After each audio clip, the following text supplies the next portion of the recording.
கொஞ்சம் மஞ்சத்தூள், மிளகாத்தூள், உப்பு, கார்ன்ஃப்ளெக்ஸ் மாவு இதெல்லாம் போட்டு நான் இப்போ ஊற வச்சுருக்கேன். இப்போ இதை நான் வந்து பொரிச்சு காட்டுறேன் எப்படி பண்ணுறதுன்னு பாருங்கள்.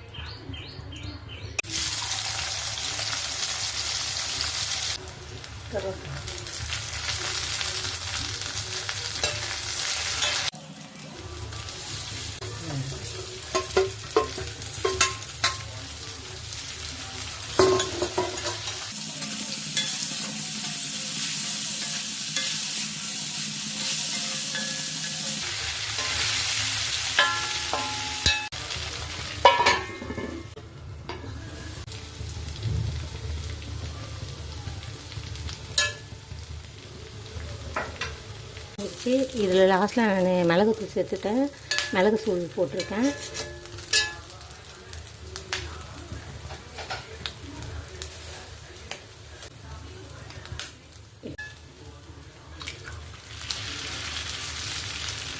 இப்போ முட்டையை உடச்சி ஊற்றிருக்கேன். உங்களுக்கு எத்தனை முட்டை வேணுமோ அதை சேர்த்துக்கலாம்.